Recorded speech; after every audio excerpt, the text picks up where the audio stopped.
So ito, nagbabalik na naman ako at mayroon naman tayo ditong panibagong video at usapang Bluetooth speaker na naman tayo.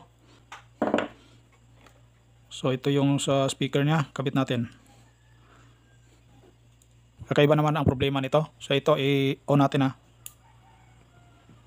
Bluetooth mode. Oh. So ganyan siya.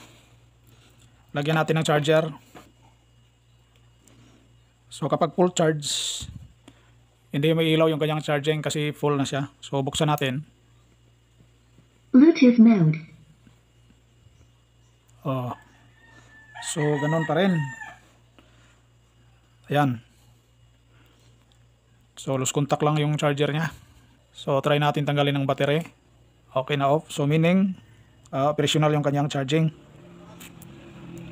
Tapos ang problema niya, yan, mamatay pa rin. Tapos lubat.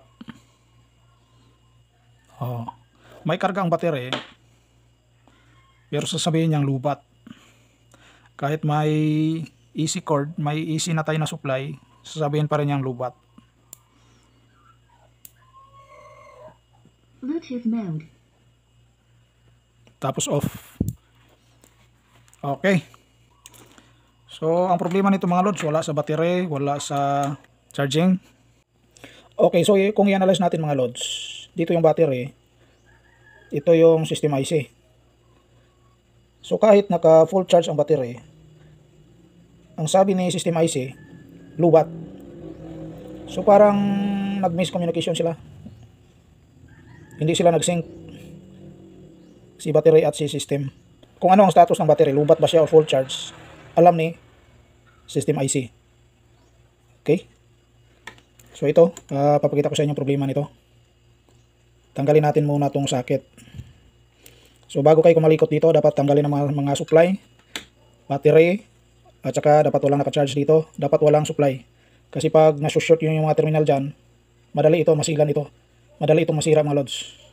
Konting short lang dito, wala na, hindi na yan mag-power. Okay? So ito, malabo negative terminal, ito yung positive. Kung susundan mo ang positive, pumupunta yan dito. Okay?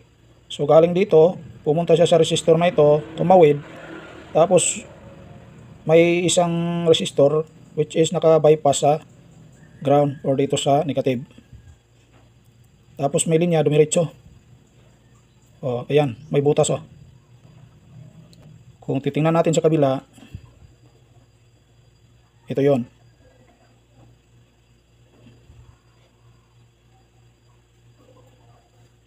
So ito, pagdating dito, nasa ilalim ng system IC. Okay, so saan siya dito sa mga pins ng system IC? Bilang tayo ng 6. 1, 2, 3.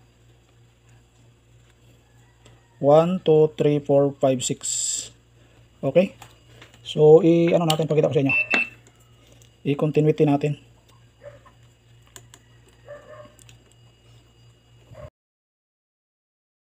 Galing dito.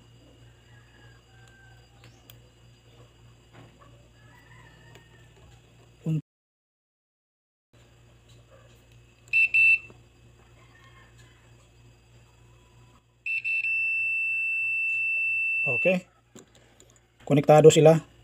So, itong linya na to, pumupunta dito sa system IC. Yan ang nagbibigay ng signal nitong system IC kung ano ang status ni battery. So, ang i-check natin dito mga lods, itong resistor dito. 100K. So, lagyan natin ng battery mga lods. Hindi lang muna natin ikabit yung socket. Ito lang. Tapos DC. Tingnan natin kung may supply ba na umaabot dito. Ground.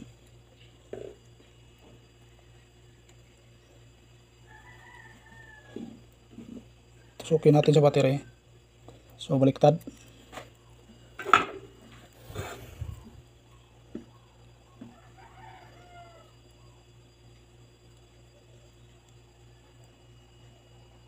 So 4 volts. Tusukin natin yung butas. So MB siya mga lods. MB. Ulitin natin. Kasi malabo.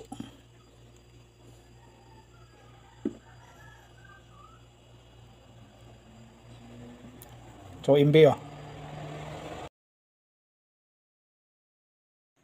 So ang ginawa ko mga lods, tinanggal ko itong resistor, tapos yung dito na dulo ay nakakabit, yung dito ay hindi. Bali ay nilihis ko siya sa linya.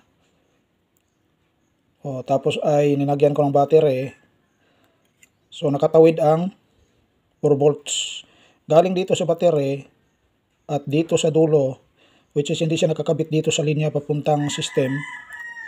So hindi siya nakakabit ha. Ang nakakabit ay ito lang dito, konektado sa positive battery terminal. So nakalihis muna siya. Ang pagkuha ko ng voltahe mga lods ay nakatawid naman. So meaning good ang resistor. So ang decision ko dito mga lods ay system IC na ang problema. Ito na problema nito. System IC na to. So kapag system IC mga lods, ang gagawin nyo dyan, iinitin muna natin to or i-resolder natin to. So ang unang gagawin natin ay i-resolder muna. Baka sa resolder lang to.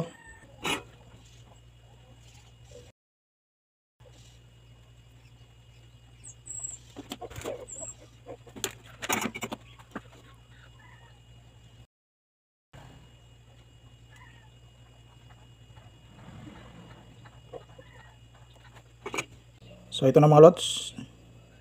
So dito banda lang ang i-resolder ko mga lods. Wala na dito sa kabila kasi mahirap pa. Dito lang specifically yung ito. Itong pin na to. So ang gagawin nyo mga lods, pwede nyo i-resolder or pwede nyo initin. Pag na-resolder nyo na tapos ay ganun pa rin, initin nyo, try nyo initin. Total pag nasira yan, sira naman talaga siya. Okay. So ito, try natin.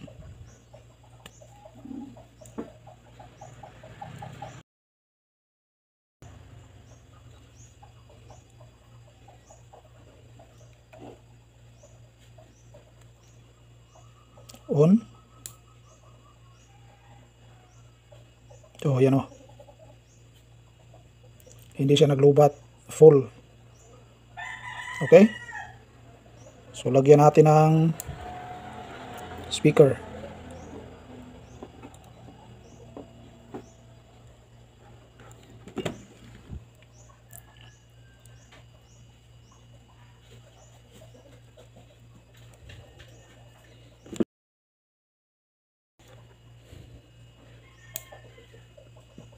Bluetooth mode.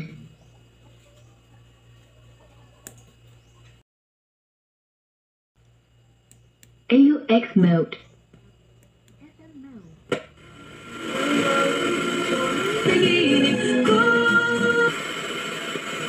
So pakita ko sa inyo mga lods kung ano pala yung supply na dapat ay pumapasok dito sa pin number 6 ng system IC. So ground natin.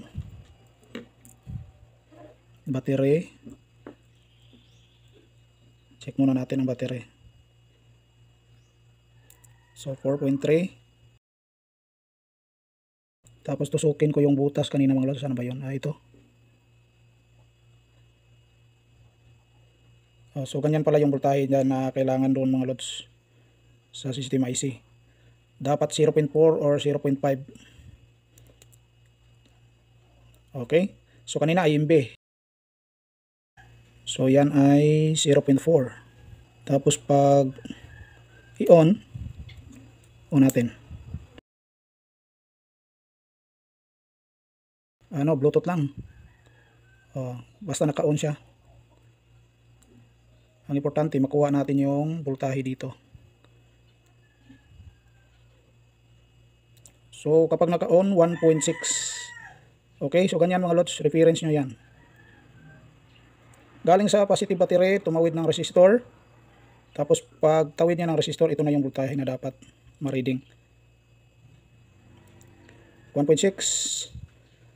Hindi na natin dito tusukin. Bakit? Magkalapit yung mga paa. Masilan pa naman to. imbes na okay na to, baka ay ma-short pa natin. Wala na. Pag ma-short nyo yan, tapos di na yan mag-on, di na yan mag-power on mga lods. Okay, so yun lang. Sana may natutunan kayo sa kakaiba din namang video sa problema na to at sa nagiging solusyon. So i-resolder lang dito. Pag ayaw pa rin, try nyo initin. Pag ayaw pa rin, wala na talagang magawa mga lods. Okay, so till my next video. Bye bye.